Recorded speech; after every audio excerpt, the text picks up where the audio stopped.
Você já deve ter lido ou ouvido a seguinte frase: o que a vida quer da gente é coragem. Ela é do jagunço Riobaldo, personagem de João Guimarães Rosa em seu livro Grande Sertão Veredas. Agora, o que significa ter coragem na vida adulta? É essa a nossa conversa no 14º episódio do Ledê.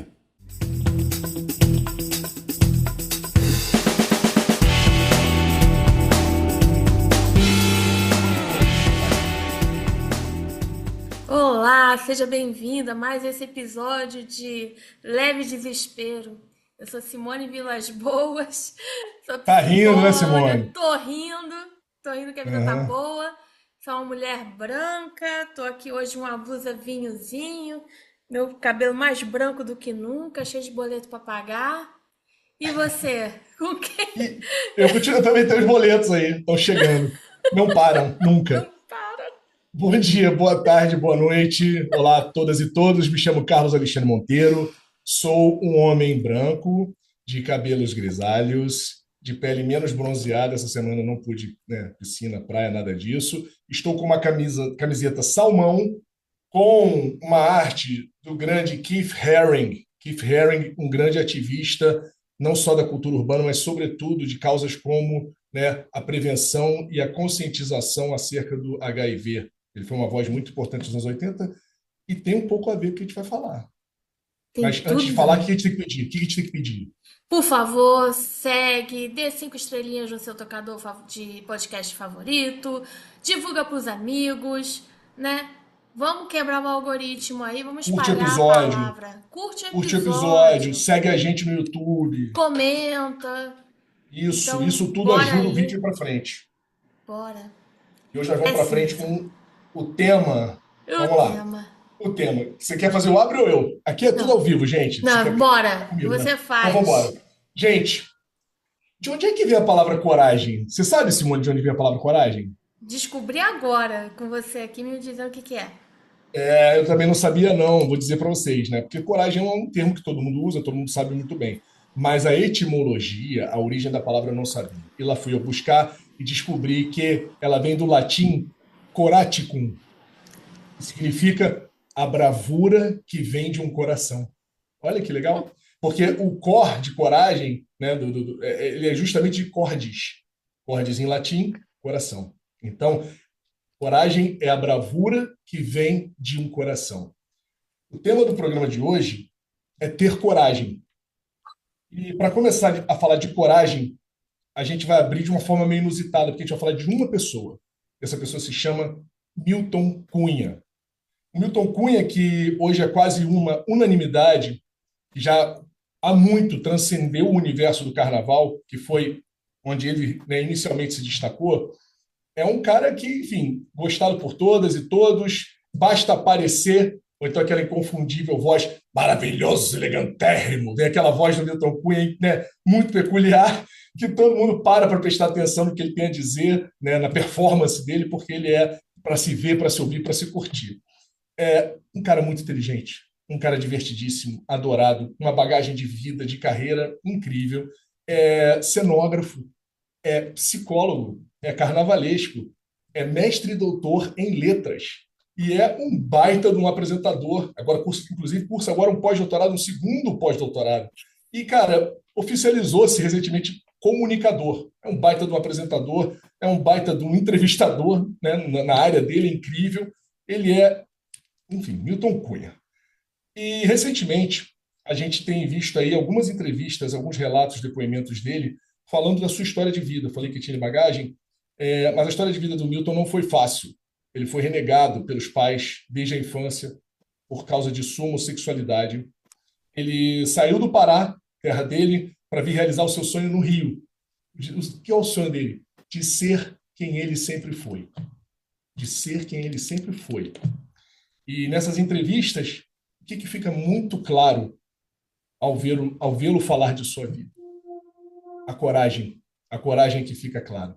Então, Milton Cunha é um exemplo de muita coisa, dentre elas, exemplo de coragem, e ter coragem é o tema deste 14º episódio, né, do Leve Desespero. Então, Simone, sem mais delongas, para você, Qual o tipo de coragem mais difícil?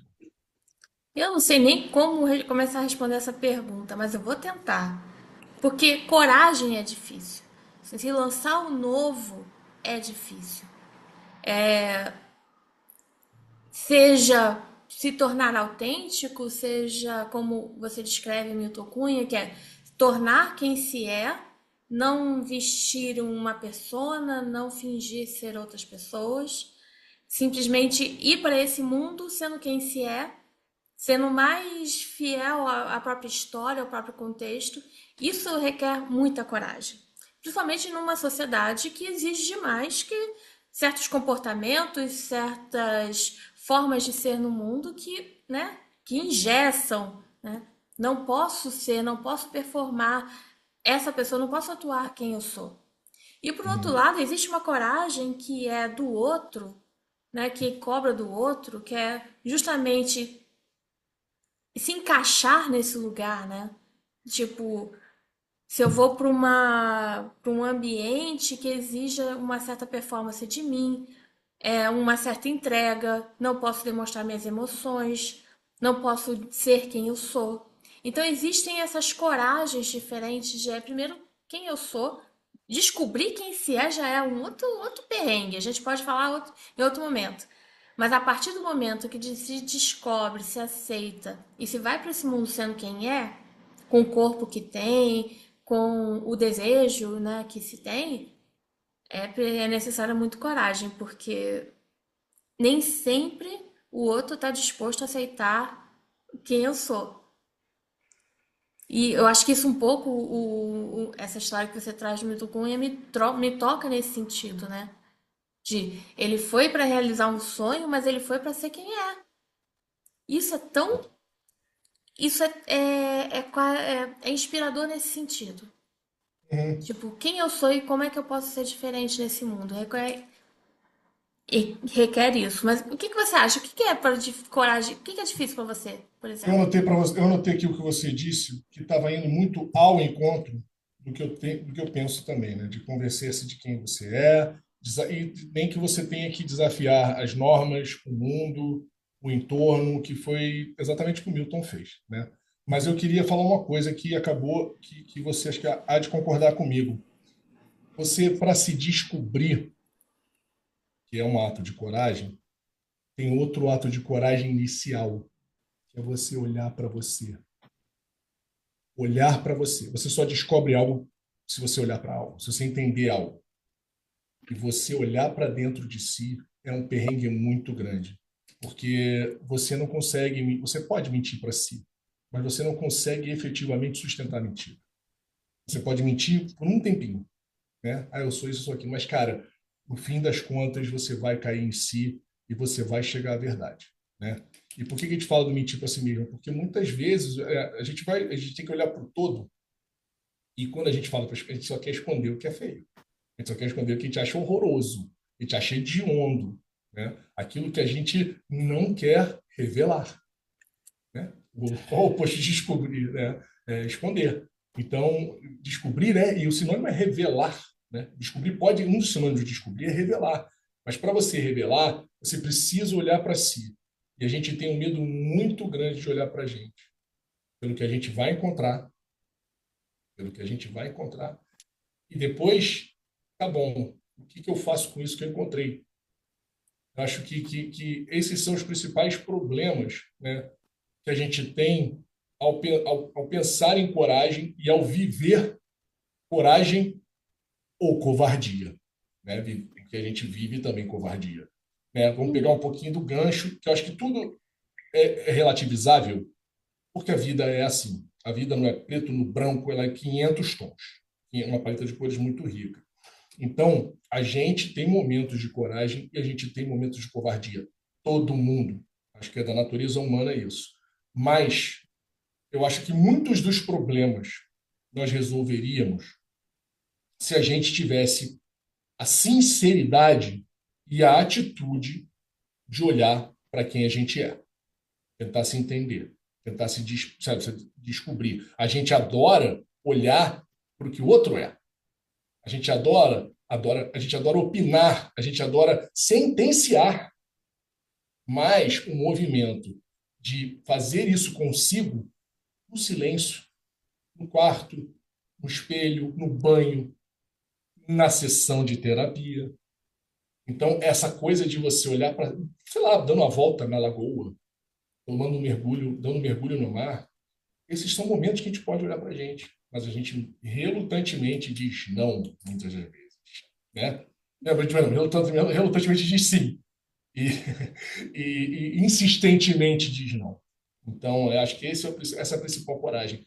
O resto, cara, você vai conseguir descobrir, porque essa disposição inicial, você sair da inércia para tudo, para tudo. Você sair da inércia é muito complicado, é foda de difícil, mas é o grande movimento da história toda. Só começa se a gente fizer o movimento.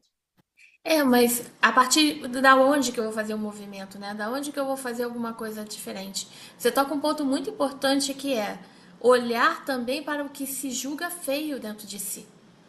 Para saber que também há pontos dentro de si que eu não gostaria de mostrar para ninguém, dos quais eu não mergulho. Tem certas. A gente trabalha dentro da clínica sobre a questão da polaridade, né? Eu tenho o bom e o mal dentro de mim. Eu tenho a pessoa que é afetuosa numa relação, mas também eu tenho o meu lado tóxico.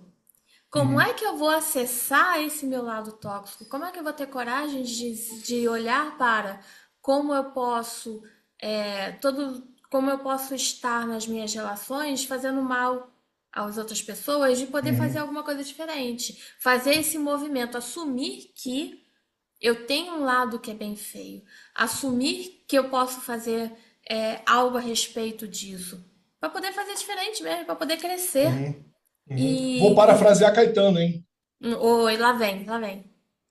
É que Narciso acha feio que não é espelho. Mas, às vezes, Narciso não olha para aquele caquinho do espelho ali no canto de baixo.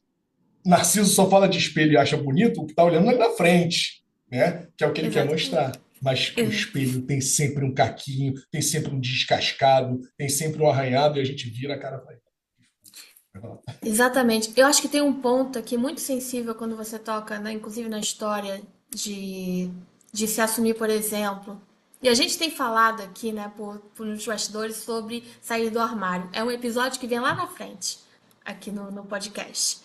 Mas Bem, tem algo aí sobre se eu aprendo que o comportamento mediante uma orientação sexual não normativa é errado, eu vou levar isso comigo. Isso tem muito a ver com: será que eu vou poder assumir plenamente a minha orientação sexual? Será que eu vou poder exercitar o meu amor, o meu afeto, o meu desejo é, a partir de se eu não me amo enquanto a pessoa que eu sou? Então tem muito aí também sobre assumir quem se é, quem se deseja, como é que se é percebido nesse mundo, de acordo com gênero, raça, posição social, corpo, se é magro, se não é tão magro assim. Porque uhum, a partir disso, sabendo quem se é, tendo essa visão um pouquinho mais coerente de quem se é, e também das partes que podem ser aprimoradas e daquelas que nem precisam, porque não é defeito. Só todo mundo acha que é defeito, mas não são defeito. Quem eu amo não é defeito. Se eu amo alguém fora da normatividade, da cis heteronormatividade, isso não é um problema para ninguém. Mesmo essa sociedade dizendo que pode ser um problema. Essa sociedade uhum, cada vez mais conservadora, careta, né? Então, a questão é como é que eu posso assumir quem eu sou, como eu sou e ir para o mundo. uhum. Isso requer muita coragem também. Olhar para si, assumir quem se é e dizer, olha, essa sou eu mesmo. E agora? Vai encarar? Vai se relacionar comigo? Vou pegar uma carona nisso aí. Na verdade, também no que eu tinha falado anteriormente. A gente tem muita dificuldade, sim, né, de olhar para dentro da gente e ver quem a gente é. E esse é um primeiro passo. Mas eu estava aqui pensando no seguinte: vamos lá. O termo coragem a gente usa para quê? A gente não tem coragem de comer um cachorro quente. A gente não tem coragem de tirar o cisco do olho. A gente tem coragem de enfrentar o perigo, o que nos amedronta. Fala, Será? Simone. Será mesmo que um cachorro-quente pode não ser perigoso para certas Não, pessoas? não, eu não tô. Não, pode ser tudo, tudo. Simone, a Simone é a rainha da relativização. Tudo pode ser perigoso, Simone. Aqui, ó, eu coçar o olho aqui pode ser perigoso para mim. Porque eu tô querendo falar o seguinte. Vamos lá. Eu tô falando aqui senso comum, Simone.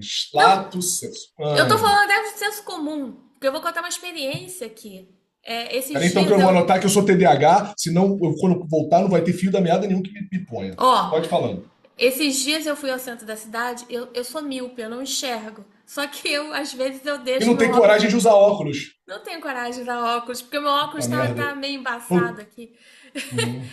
Então, eu fui ao centro da cidade esses dias, eu cheguei dentro do Uber, eu me dei conta que eu tava sem óculos.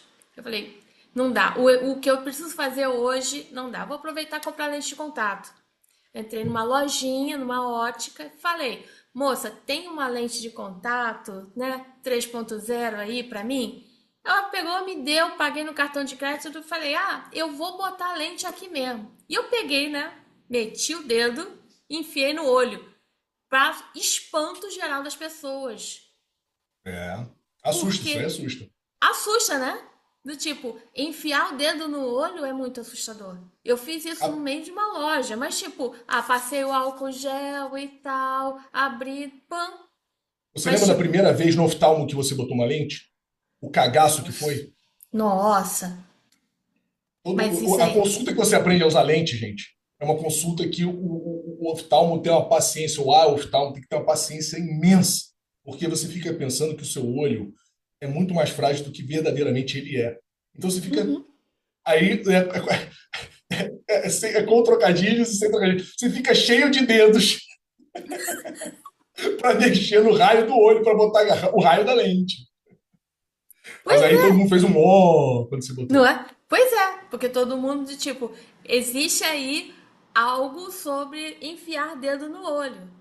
Aliás, tem Uhum. aquele filme do Buñuel, assim, um dos primeiros dele, né? Que ele corta o olho É. de um carneiro ou de É um o cão bode, andaluz, não é isso? É do o cão cão andaluz? andaluz, exatamente. É. Nossa, até hoje eu fico nervosa com aquela cena. É Mas citado por ela, uma música, The Baser. não é? The Baser do Pixies cita essa história do Buñuel. É uma cena terrivelmente, tipo, mas aí a exposição, eu acho que é o barato sobre isso. A exposição a algo me leva a não precisar mais da coragem. Vira hábito. Isso serve Uhum. para ver uma cena desagradável, como essa cena do cão andaluz, para enfiar uma lente de contato no olho, serve também para me apresentar em público, falar em público, para qualquer fobia que Uhum. eu tenho. Na verdade, a exposição ao que eu tenho medo vai fazer que eu me crie uma outra relação com o objeto do medo. Seja uma Uhum. dessensibilização, seja uma experiência, adquirir uma experiência, um conhecimento sobre isso. Mas é assim que se trata a fobia, inclusive, viu, gente? Não tem jeito não, tem que se expor. Isso aí. Ah, Vou voltar, hein? Vou voltar. volta, volta.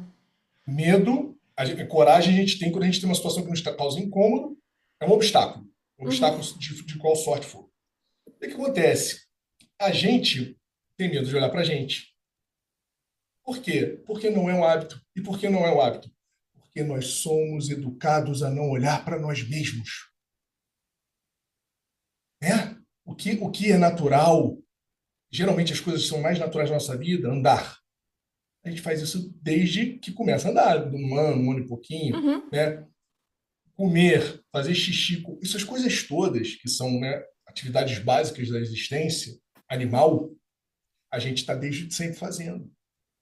E aí, lá, né, diga por favor, diga obrigado, diga com licença, tudo certíssimo. Isso também uhum, é educar. Só que uhum, vocês já prestaram atenção que tudo remete ao outro, né? uhum. E é bonito remeter ao outro porque nós somos um coletivo, a gente falou já disso. Mas a Simone está incontida. Pera, Simone, calma.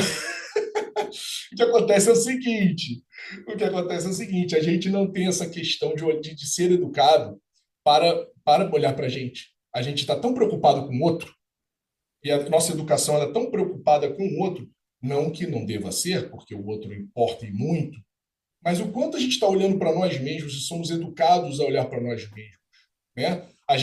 Por que que a gente se sente um certo incômodo quando vem a puberdade e a gente começa a ver, né, fotos de pênis e vagina no livro e todo mundo faz hi, ha, ha, ha. Porque a gente não olha para o nosso corpo. E é isso que eu queria dizer, é que essa coisa de você ver, olhar para si, ela é uma coisa que poderia não ser um ato de coragem, se ela fosse o quê? Normalizada e normatizada. São coisas ligeiramente diferentes, mas é isso. Vai, Simone, de Vilas Boas. É porque por acaso eu voltei né, fui provocada a reler William Reich e eu comecei agora a reler A Função do Orgasmo, que é um livro de 1942 e ele tem um trechinho que ele fala justamente sobre como um erro das democracias. É um livro de 42, mas está absurdamente atual, gente. Eu recomendo Reich para todo mundo. Como um erro das democracias sociais, e por isso elas caíram nas ditaduras, né, no início do século, na primeira metade do século XX, é justamente que essa educação que é para o outro, para o coletivo, e que não se conecta com quem se é. Não é Hum, libertadora de verdade. É uma educação que tenta manter uma certa disciplina sobre os corpos, que é ditatorial no final. O hum, outro vai dizer o Estado, né, a escola, a, o sistema judiciário. Existe todo esse sistema que vai formatar como se deve ser, e isso. aí ele não tem essa forma de exercer a liberdade, de descobrir quem se é e poder exercer aí a sua liberdade dentro dos limites do outro. Isso ele escreveu antes de Foucault, antes de Bichurran. Eu achei isso incrível. Eu estava lendo Félix Guattari também, ele também mete. Então, existe já um sistema político disciplinador desses corpos. Então, desde a escola que a gente senta 40 criancinhas, todas voltadas para frente, para uma professora, que está, inclusive, às vezes num elevado, o todo nosso olhar para frente, é para o outro. Não é para a própria vagina, não é para o próprio pênis. A gente não olha para os nossos próprios desejos. Por isso que, inclusive, a educação tem um papel muito importante em se descobrir quem se é. Aí chega aqui na terapia, eu tenho que desfazer todo o trabalho feito dentro dessa educação formal. E tipo, Uhum, ó, começa, pega, se olha no espelho, mas se olha com qualidade no espelho. Tenta uhum. olhar aí não o que você acha que o outro espera de você, mas o que você espera de você mesmo. Vamos lá, se reconecta com quem você é. Faz sentido pra você? Faz, faz. E algo muito curioso, voltando ao exemplo do Milton Cunha, é o seguinte: acontece muito, né? O Milton Cunha é um marginalizado, né? Um homem de 60 e alguns anos, então na época que ele era criança, adolescente, está falando de 70, 80 ali, o preconceito, acredite, ainda era maior, não que seja pequeno agora, é gigantesco. Mas o que acontece? Aí vem o Milton Cunha marginalizado, com coragem e competência, né? Consegue se estabelecer e consegue finalmente se destacar. E sabe o que é mais engraçado? É que a sociedade que o rejeitava agora bate palma porque ele é quem é. Primeiro, tem uma grande hipocrisia da nossa sociedade. Mas em nível individual, em nível silencioso, eu tendo a achar que isso acontece porque quando a gente aplaude um Milton Cunha, quando a gente aplaude alguém que, né, resolve desafiar as normas. Outro dia eu estava lendo o livro da Rosa Parks, do meu filho. Rosa Parks foi aquela mulher que recusou-se a levantar de um ônibus, do assento de um ônibus, quando um homem branco, é uma norte-americana, uma estadunidense, ela se recusou a levantar de um assento de um ônibus, quando um homem branco falou: eu quero sentar aí. Eu estou sentado aqui.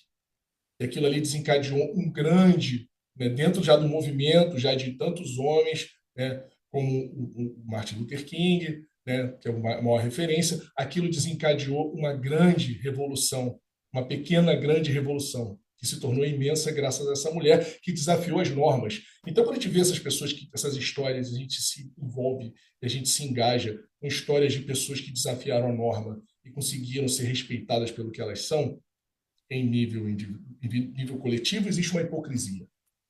Em nível individual, existe uma certa inveja, porque a coragem dessas pessoas é um negócio incomensurável. Mas não é só. É aí que tá. Eu acho que não é só uma inveja, assim, ou uma hipocrisia. Quando a gente olha para a coragem, existe uma revolução molecular ali acontecendo. Um indivíduo coloca em movimento a revolução e inspira outras pessoas. A gente já falou aqui da Laerte. Nós podemos falar Uhum, de várias sim. outras pessoas. Essa semana tem uma. Também compartilhei, vamos botar aí depois nas referências, uma entrevista da Chappell Rowan. Toda entrevista, praticamente, ela fala sobre ser uma mulher lésbica crescendo no Midwestern, né, americano, né, numa pequena cidade, não tendo referências queer para se olhar. E como que isso fez ela rejeitar, inclusive, a música country. E essa Uhum. semana, né, nessas últimas semanas, ela lançou um single country e ela teve que dizer que ela não vai deixar de ser uma cantora pop por causa disso. E ela fala lindamente, né, sobre como ela se reconcilia com a própria infância, de como ela ama a country music, e ela faz uma country music sobre ser lésbica, sobre ser essa mulher que ama outras mulheres, e ela faz isso com muita integração e com muito orgulho. Então, existe muita potência em se assumir em que se é, em ter a coragem em que se é, e por isso mesmo é muito revolucionário. E por isso mesmo, quem tem o poder vai, vai ficar assim, vai temer certas posições revolucionárias. E é Então, por isso mesmo que essas pessoas que têm o poder e têm medo das posições revolucionárias governam pelo medo, sim. não governam pelo amor, não governam pelo respeito, não governam pela coletividade, governam pelo medo, porque o medo Uhum. encaixota as pessoas e eles sabem bem disso. E pessoas encaixotadas são mais fáceis de serem manipuladas, né? Uhum, uhum, exatamente isso. Eu, Simone, vai falar. eu acho que tem um fechamento aqui pra mim que é muito importante, do tipo, só existe futuro para a humanidade pelo amor. Só Sem existe pelo dúvida, próprio sem dúvida. afeto, assumindo isso aí. Então, existe uma potência revolucionária em quem assumir em quem se é e ter coragem para isso. E aí nisso a Uhum. gente fecha esse primeiro bloco aí, mas tipo, Não. Não que vai entrar comercial, não, tá, gente? Ninguém vai. ainda não, mas Não, aceitamos ainda não. É a patrocinadores. pessoa. Vamos filtrar, obviamente. Jamais marcas que a gente não gostaria.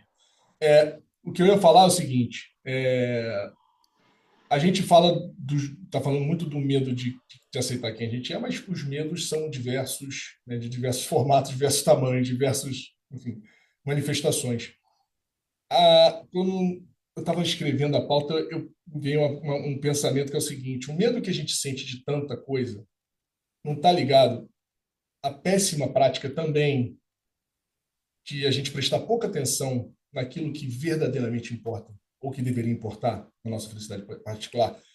Em outras palavras, será que a gente, né, e aí eu não estou apontando o dedo, estou falando a gente como coletivo, como sociedade contemporânea, será que a gente não está atribuindo um tamanho e uma importância maiores a coisas que deveriam ser menores e fazendo delas pesadelos maiores? Alô? Que sim! Tem que ser. Você quer trocar uma viagem para o Caribe por 10 caretas bique sem carga? Vai se mudar. Sim! Trocou. Aí trocou. Vamos lá, sem Você solução. quer trocar, né, assumir seu relacionamento homossexual por um casamento falido e sem a felicidade? Sim! É isso. É disso que a gente está falando. É. Existem essas distrações convenientes nesse mundo que, inclusive, podem ser capturadas pelo capitalismo, que Uhum. nos colocam nisso.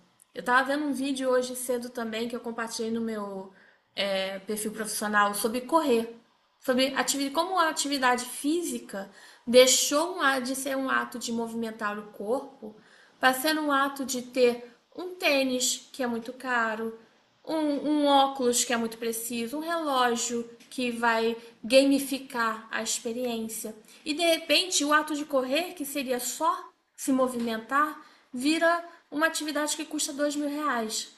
Então nós temos aí sim distrações o tempo todo que nos tiram do que realmente importa. Eu tenho uma necessidade de botar meu corpo em movimento, eu tenho uma necessidade de comer. Mas a minha necessidade de comer, de me alimentar, será que é a de nutrição saudável? Ou é comer Porcaritos. algo, porcaritos que vão ficar bonitos no Instagram? Ah, porcaritos instagramáveis. Porcaritos instagramáveis. Em lugares instagramáveis. Faz sentido isso? Nós Hoje estamos em todos sendo dia, capturados, né? hoje em dia, e isso pode ser, na verdade, o que acontece, e eu acho muito bonito no nosso programa, é que nenhum tema vive sozinho. Os temas estão sempre se cruzando, sempre se falando, né? Então, quando a gente pensa nisso, e o curiosíssimo e tortíssimo é que, é que, mesmo que a porta de entrada, só que, só só vindo aqui para um outro canto, assim, só saindo um pouquinho, uma digressão. Por mais que a porta de entrada às vezes seja muito torta, seja o tênis de R$ 2.000, seja uma foto no Instagram, uma paisagem bonita, pelo menos as pessoas estão se movimentando. Pelo menos elas estão se movimentando. Elas estão fazendo um bem com a entrada errada, esquisita. Vou chamar errado, certo? Não vamos lá, não vou nem botar juízo de valor, mas é uma entrada esquisita. Quando a entrada deveria ser, pô, eu quero cuidar de mim. E não deveria ser um obstáculo. Pô, eu tenho esse tênis meio esquisito, meio requenguela aqui. Será que eu vou botar para jogo? Bota para jogo. Bota para jogo. O problema é que até isso está virando um motivo de medo e coragem, Uhum. de você ser julgado, né? As pessoas vão fazer academia e são julgadas. Tem gente que toma banho para ir para academia. É verdade. Eu fiquei muito espantado quando eu descobri na faculdade uma amiga minha que tomava banho para ir à praia. Eu fiz, como assim você toma banho para ir à praia? Ah, tomo banho para ir à praia, praia bonita. Tem um marzão ali, cara, vai lá. Mas não, toma banho para ir à praia e tomam banho para ir à academia. Não, banho é o Exatamente. de menos. Você não tem amigas que se maquiam, que usam Sim, maquiagem, que fazem o cabelo para ir na academia? Tipo, sim. qual é a expressão para que isso? Na O nado verdade, sincronizado acabou aumentou a vaidade. Tipo choque de cultura, né? Culpa do nado sincronizado, porque inventou o rímel à prova d'água, que inventou o blush à prova d'água, o batom à prova d'água. Depois que foi inventado, ferrou. Pode suar, pode molhar, pode cair na piscina, pode cair no mar, que fica lá bonitona, né? Teatro kabuki, aquela máscara dura. Sacanagem, tô brincando. Né? Mas é isso. não, mas a gente está brincando, mas é mais ou menos, né? Quer dizer, será que eu preciso ter coragem de ir de qualquer jeito para malhar? Eu vou suar. Eu vou lá para cuidar, para integrar com o meu corpo. E a quantidade de espelhos que existem na academia também, eu acho que não ajudam muito, né? Eu acho interessante que a gente possa entrar em contato com o próprio corpo. Existem algumas modalidades de atividades esportivas também que proíbem o espelho, que é justamente para aumentar a consciência corporal. Se eu não estou usando o olho, eu consigo sentir, ter outros acessos aí ao meu próprio corpo, como a yoga ou pilates. Você sabe qual é a função nobilíssima, original do espelho na academia? Qual? Corrigir sua postura. Ver se você está Pois, fazendo o exercício do jeito certo. É para isso, o espelho serve para isso. Teria que servir para isso, mas não. Serve para quê? Para selfie, né? Para, pô, tô gostoso, tô gostosa, uhul. mas é que Ou tá, então já até não é mesmo uma para. falha? Já não é uma falha? Se eu não consigo ter a consciência corporal sobre a minha postura, eu preciso, né, trapacear através do espelho? Não, não é trapacear, não, é corrigir. Sim. É corrigir, não é trapacear, não. Não, aí eu discordo de você. É corrigir. A gente faz muito exercício físico cagado. E para não trevar tua coluna, vamos lá, coluna ereta. E tem um monte de gente, por exemplo, você está falando com que para corcundar não demora muito. Então eu tenho que ficar olhando para o espelho. Eu malho em casa, mas eu tenho aqui eu malho de noite, geralmente. Aí eu faço da minha janela o meu espelho. Aí eu fico ali corrigindo. Pô, tô muito corcunda, não tô abaixando o suficiente, não tô agachando o suficiente. Mas é isso. Virou isso. Muita gente usa. Os personagens, assim, eles falam, ó, olha você, olha como é que é o certo. Né? Os profissionais de educação física fazem isso. Agora, a galera acha que espelho é para quê? Para você se achar um gostosão, a gostosona do pedaço. E, né? Que bom que eu E tô fazer aqui. selfie pra botar em aplicativo de relacionamento, né? Uhum, Isso é outra coisa. Vamos botar aí. exatamente. Aliás, para isso é uma outra coragem, tá? Entrar no aplicativo de relacionamento, né? E em algum nível, para algumas pessoas, é um ato de coragem. Está disponível para se relacionar, né, com qualidade com outra Uhum, pessoa, de uhum, aprofundar uma relação. Isso, mergulhar, né, se apaixonar. Gente, se apaixonar. Eu não acredito assim. Quando eu, sei lá, tinha 15 anos de idade, eu achei que eu ia chegar em 2025 e ver carros voadores, viagens espaciais. E eu tô vendo pessoas com medo de se apaixonar, né? Eu né? que, né, com 15 anos ia na festinha americana e dançava com a vassoura, até, né, o menininho bonito me puxar para dançar e me apaixonava uma vez por semana. Eu Uhum. vejo assim as pessoas ao meu redor todas com medo de se aprofundar nas relações. O que que está acontecendo com as pessoas ao nosso redor, Carlos? Tipo, né? Isso faz a minha cabeça explodir. A Eu tenho gente. medo de, né, me relacionar com qualidade com alguém. Sim, sim. Mas é isso. A gente está. É quase uma pergunta retórica. Quase não. É uma pergunta retórica para mim, acredito para você, essa que a gente conquistou aqui. Né? A gente é uma máquina de ver o certo como, sabe, o certo não, mas o importante como desprezível e o acessório como fundamental, Uhum. né? Vou voltar para a história da escala, né, 6 por um. Sim. Gente, se você tem um amiguinho, vou voltar para a aritmética do primário, né? Maria e João ganham um saco de bala. Se você der 6 balas para Maria e uma bala para o João, você vai ver que claramente configura-se ali uma injustiça. O contrário também. Até porque geralmente dão 6 balas para o João. Para Maria, que é mulher, dão uma. É uma injustiça. Então, por que raios, há, sei lá, séculos, a gente está trabalhando 6 dias por semana e folgando um? Estou falando isso agora, tá? Porque antigamente eram 7 dias, antigamente tinha trabalho infantil legalizado, normalizado e normatizado. Então, cara, quando foi que a gente parou de entender? Por que a gente está lutando? Por que a gente está lutando para ter mais qualidade de vida? Por que a gente está lutando? Vou falar de uma outra coisa, sabe? As coisas naturais. Por que a gente está lutando para, pô, vamos tentar. Pô, tem gente, as pessoas que ganham menos são mais taxadas, e as pessoas que ganham mais são menos taxadas. Pessoas que são muito mais, né, têm muito mais poder aquisitivo que as de baixo. Vamos tentar equilibrar isso. E é uma luta. Escalas, você tentar emplacar 5 por 2, ainda assim, se você der 5 balas para Maria e 2 para João, olha que vergonha. Se eu sou o João, fico ensandecido. Ô Maria, pô, pelo amor de Deus, né? Olha isso aqui. Então, acho que exatamente isso, a gente ter que ter coragem para lutar contra o que deveria ser óbvio.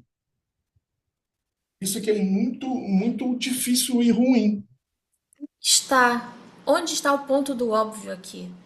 Porque se nós voltamos, eu vou aqui voltar 50, 60 anos no passado. Uhum, Guerra Fria, né? Nós sabemos exatamente, era muito claramente a distinção da diferença de classes, na questão da uhum, raça, né? A uhum. questão de gênero é um pouco mais recente, essa discussão, ela tem 30 anos apenas, né? A mesma coisa a questão do LGBTI que é mais final da década de 60 e tal.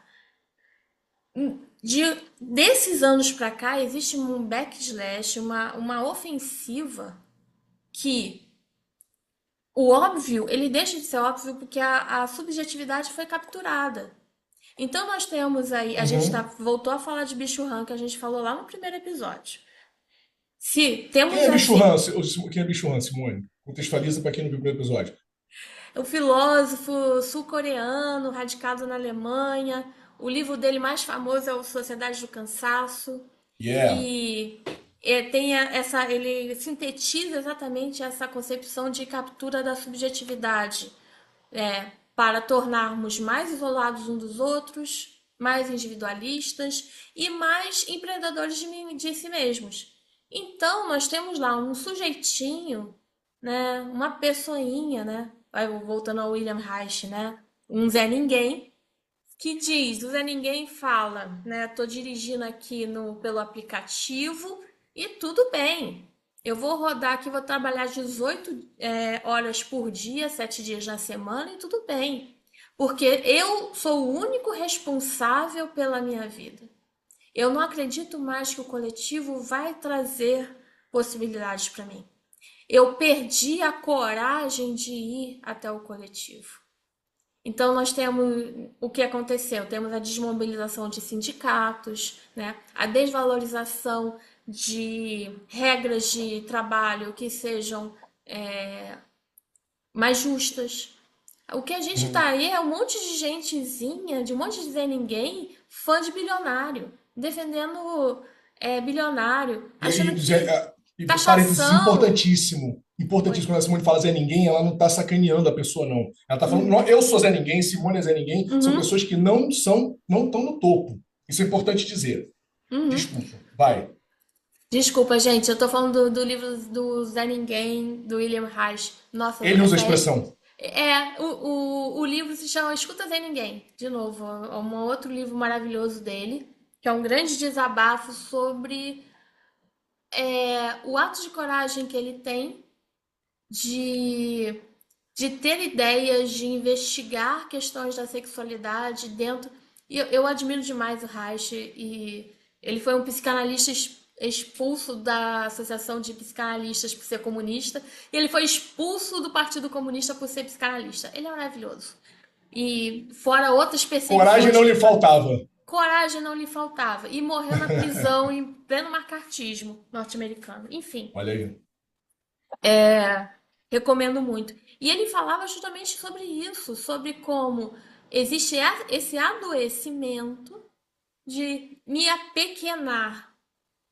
Se eu sou pequeno, eu não preciso ter coragem para lutar pelos meus direitos.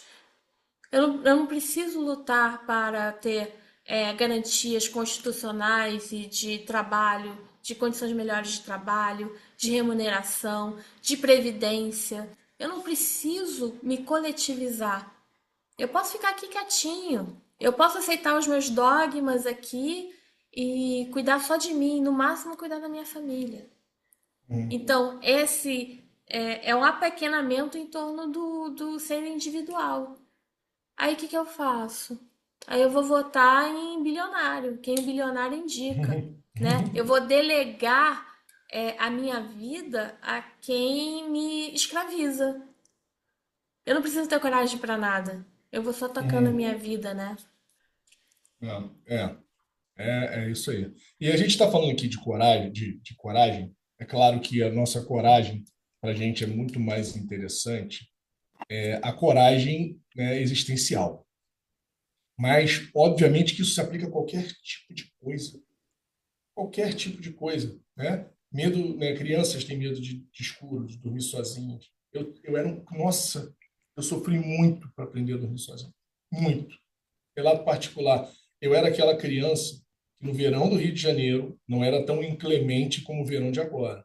Mas verão do Rio de Janeiro, anos 80, eu morava na Tijuca, que não é um bairro exatamente fresco, não é dos piores, mas não é exatamente fresco, não é um bairro de litoral, para quem não conhece o Rio de Janeiro, é um bairro da Zona Norte.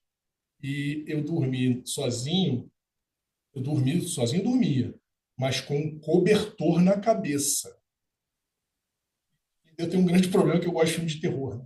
Então, já vi alguma coisa de terror naquela época e a porcaria do cobertor na cabeça, né? E eu acordava ensopado de suor. Ensopado de suor. Então, a gente está falando de coragem existencialista, mas uma ótica existencialista, mas a gente está falando também da coragem, das menores coragens. E elas acho que se aplicam bastante, você consegue aplicar bastante disso. Está tudo ali. A coragem de você se Uhum, desafiar a dormir uma noite, né? Você dormir uma noite sem papai, mamãe, irmão, cachorro. Cara, você consegue. E por que que você uhum, por que que você não dorme? Porque você não é habituado. uhum. Porque muitas vezes o berço era na cama, no quarto dos seus pais. E aí? Para botar, fazer essa transição, hein? Mudança requer movimento, movimento requer coragem. E cadê a Uhum. coragem? Isso me lembra que um outro livro que eu já citei aqui em algum episódio, se não me engano, foi, sei lá, segundo, terceiro, que é A Geração Ansiosa, do Jonathan Hart, que fala sobre como o medo dos pais impede um bom desenvolvimento dos filhos, né? Eu não vou deixar meu filho brincar no parque sozinho, porque é muito perigoso. Então eu vou botar ele dentro de casa com o celular na mão, exposto a todo tipo de bobagem na internet, né? Então, como o medo, né, a superproteção dos pais, e a gente está falando de nós, né, de 40, Uhum. 50 anos, estamos Isso. colocando os nossos filhos, impedindo que eles tenham contato com os perigos desse mundo e impedindo um bom desenvolvimento, para inclusive ter coragem de subir numa árvore, ter coragem de ir até o ponto de ônibus, ter coragem de pegar um táxi ou um carro de aplicativo. Até que ponto Ninguém aqui tá mandando jogar criança no meio da Avenida Paulista, no meio da Avenida. Não é isso. não é isso, mas é justamente perceber, de acordo com o nível do desenvolvimento dessa criança, desse adolescente, se ele já pode fazer determinadas tarefas. Isso, tipo, vale para cuidar da casa, vale, tipo, será que o meu filho desta idade pode lavar louça? Pode subir já num banquinho e manipular objetos que podem quebrar e cortar, porque isso faz parte do aprendizado. Se machucar faz parte, ter coragem, né, de poder se sujar, se machucar, faz parte do aprendizado de entrar em contato com esse mundo e tornar-se mais corajoso. O que você acha? Você é um pai de um Eu acho o menino, o que você seguinte: acha? eu acho que o medo e a covardia são parentes próximas do excesso de zelo. Sim. Né? Todo mundo que foi muito cuidado. Cara, potencialmente essa pessoa você pode apontar com uma boa dose de. Apontar não, mas você pode considerar com uma boa dose de estar certo, da chance, da probabilidade de estar certo, que a pessoa ela é muito medrosa. Então, eu mesmo, eu fui criado num ambiente de muito zelo, né? E isso daí, cara, causou vários danos e eu fico trabalhando isso, trabalhando essa minha coragem, né? Que às vezes não aparece, às vezes aparece, mas a gente tem que lidar com ela e tem que fomentar e tem que alimentar. Eu vou citar um exemplo, então, no meu filho, que você falou. Meu filho, que tem 10 anos. Eu, quando comecei, né, eu não posso mais, adorava. Quando ele tinha 3, 4, eu botava aqui ele nas costas e ia com ele na rua, para tudo quanto é lugar. Até que chegou um dia que ele tava grandão, falou assim, ele fez assim, eu falei, Ih, sai fora, rapaz, quer me entrevar? Mas então, eu comecei dando mãozinha com ele para atravessar, ensinando, não é só dar a mão e ir, é dar a mão e falar assim, ó, olha para lá, olha para cá. Hoje em dia o olha para cá é importantíssimo, tá? Quando eu era criança, não tinha o olha para cá, não era tão frequente. Agora é bicicleta, moto na contramão, pelo menos aqui no Rio de Janeiro, acredito eu que em quase todas as grandes cidades do país. Então, o olha para cá, que é o olha mão contrária, é fundamental, tá? Eu já fui atropelado por uma bicicleta que carrega galão de água mineral. Já fui atropelado. Não, foi galão, não, perdão. Foi entregador da loja de sucos. Me atropelou, porque agora eu lembrei que caiu um mate para um lado, são da esposa. Mas vamos voltar para o meu filho, minha prática com o meu filho. É o seguinte, comecei, né, dando a mãozinha, ir para os lugares, olha para um lado, olha para o outro, espera aqui no sinal, quando ficar aparecer um homenzinho verde, quando aparecer o sinal vermelho lá em cima, é a hora de nós atravessarmos nessa faixa aqui. Começou assim. Hoje em dia, ele já atravessa sem a mãozinha. Fala, você já sabe atravessar, vamos lá. E ele faz isso. Ele ainda, obviamente, ele ainda não vai à escola sozinho. Em cidades, existem relatos em cidades do mundo, não é só primeiro mundo, tem cidades do Brasil, em que as crianças são seguras a ponto de ir sozinha para distâncias pequenas. Isso acontece, né? Não é o caso das grandes cidades, definitivamente.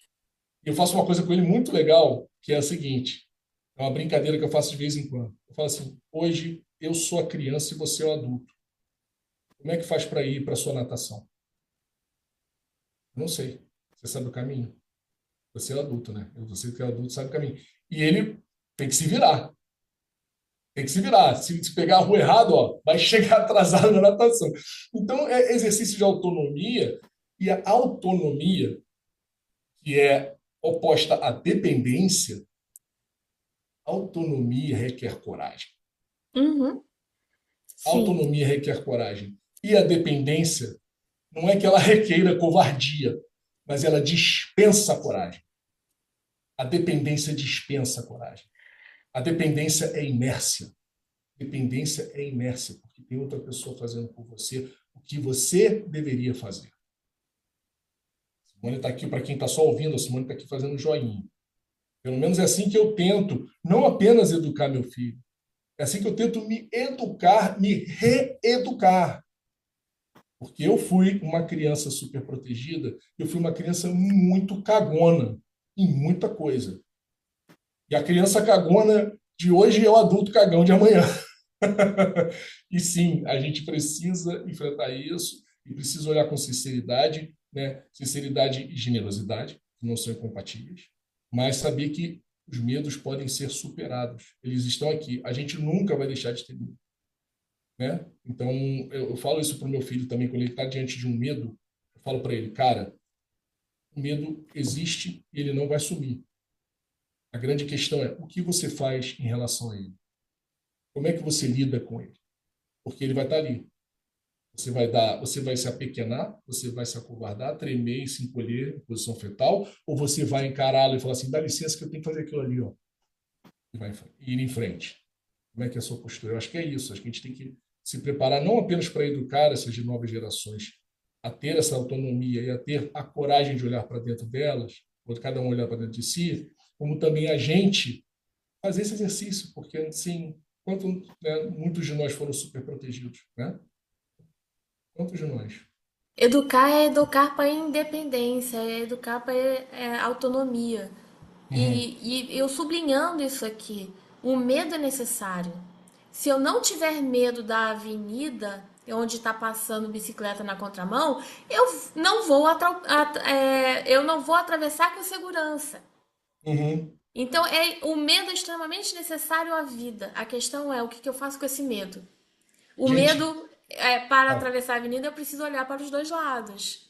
Eu não vou me impedir de atravessar a avenida, porque o que eu preciso está do outro lado.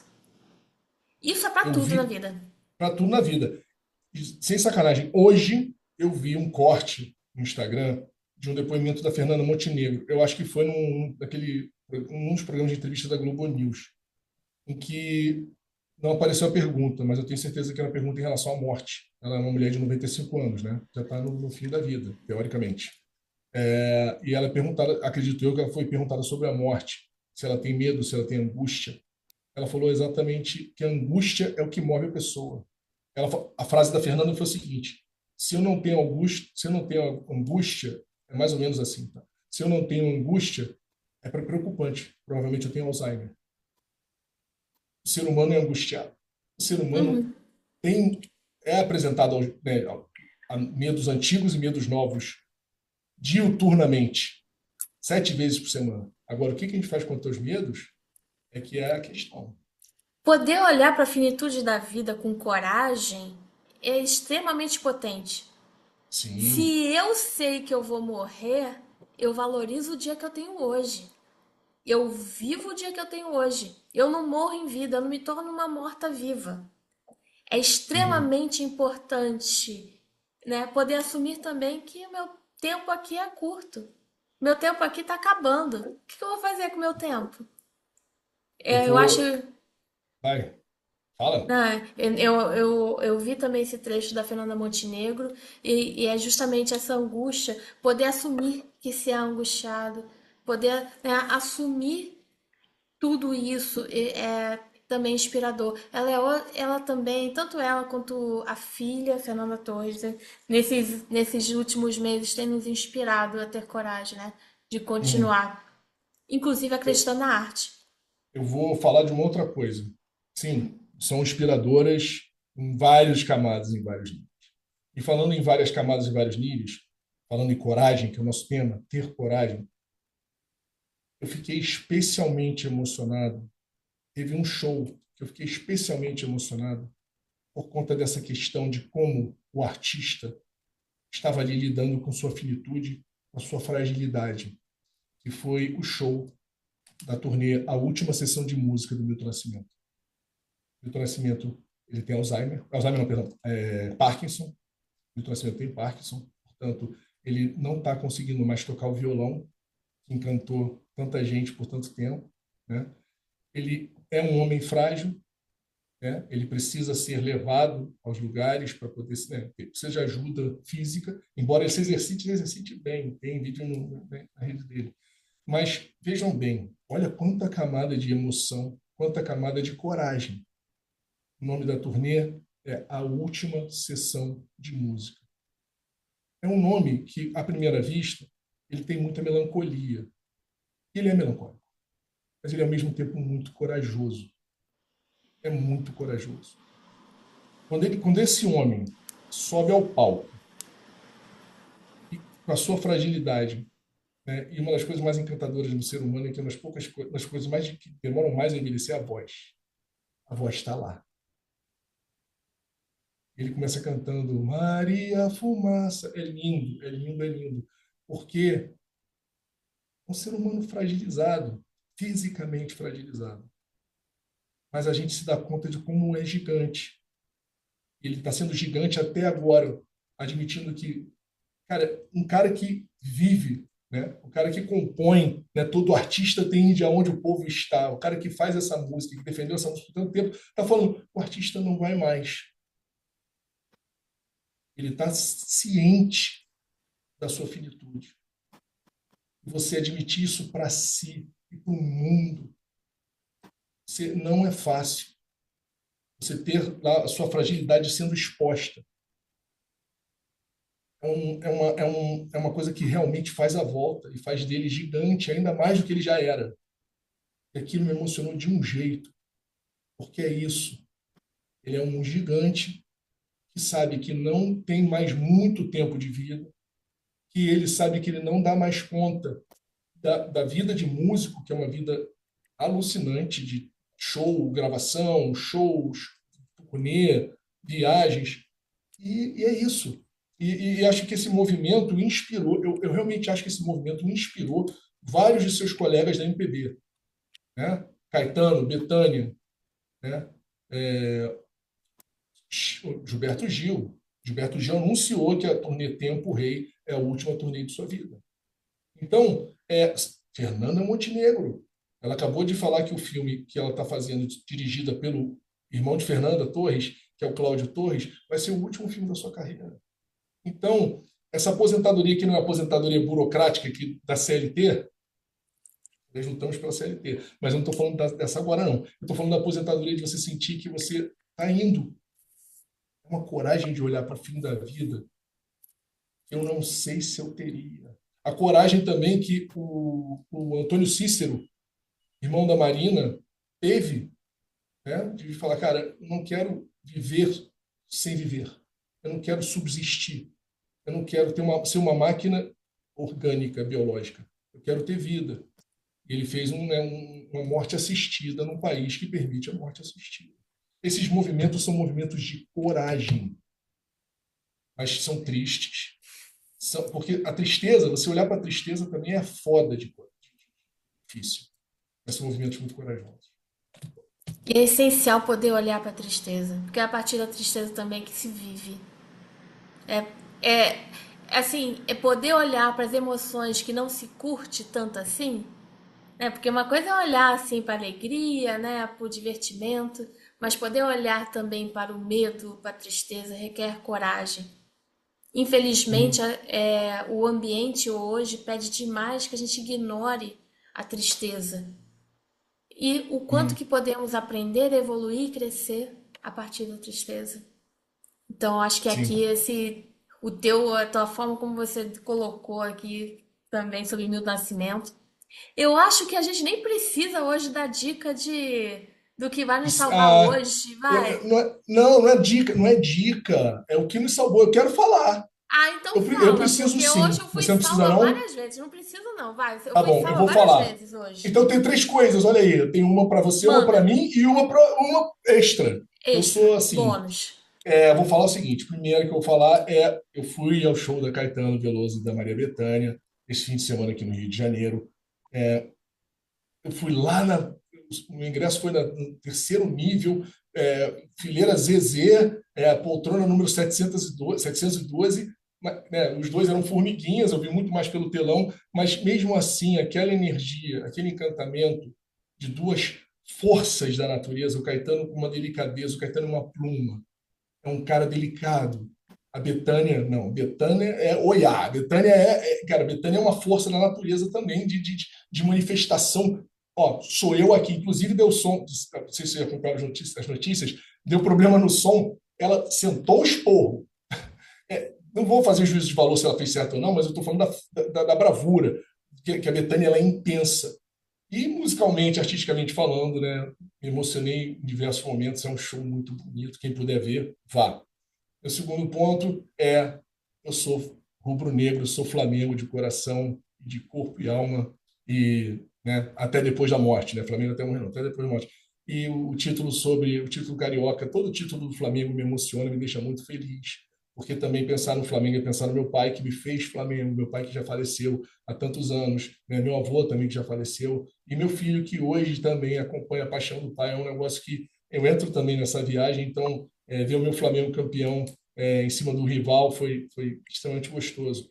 Mas uma última coisa que eu vou colocar, que eu quis encerrar com ela, é que agora de manhã eu assisti uma edição, procurem, podcast, Ubuntu Esporte Clube. É um podcast só de jornalistas e profissionais de TV e rádio pretos, que ele é veiculado pelo canal do Globo Esporte. Você encontra ele facilmente. Ubuntu Esporte Clube.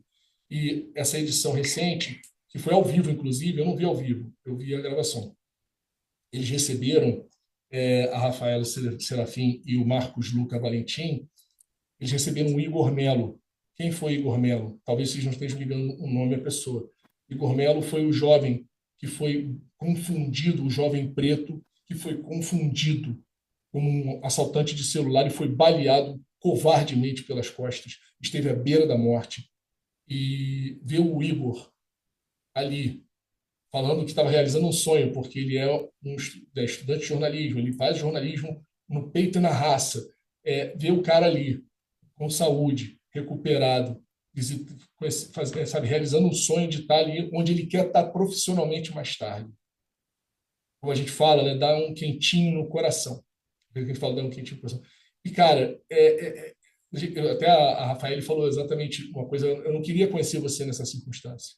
Eu não queria estar aqui por conta disso. Eu queria conhecer profissionalmente, mas foi o que foi. E ver esse cara recuperado, e ver esse cara, como ele fez, olhando para a tela e falando para outras pretas e pretos, acreditem, a gente pode. É fundamental. Isso me deixou. Não, já acordei chorando. O dia foi acordei chorando. Porque é isso. O Igor Melo e o Ubuntu Esporte Clube são o mundo que a gente quer ver. E, tá vendo? Não falei que era bom falar. Me salvando, né? Tem tudo a ver também com o nosso tema de hoje, né? Sim, sim, E é sim. isso. Gostaria de dedicar ao Igor Melo, inclusive. Igor Melo, esse programa é para você. Beijo. E é Vamos? isso. Vamos, curta aí, salve aí, compartilhe esse episódio com alguém aí, com um amiguinho, com um coleguinha do lado, dê 5 estrelinhas. E é isso. por hoje. Meu beijo para todos vocês, meu abraço, meu afeto para todo mundo que tenha coragem aí para seguir nesse mundo. Coragem, muita, muita, muita coragem, gente. Muito amor também. Beijos, até o próximo. Beijo, até!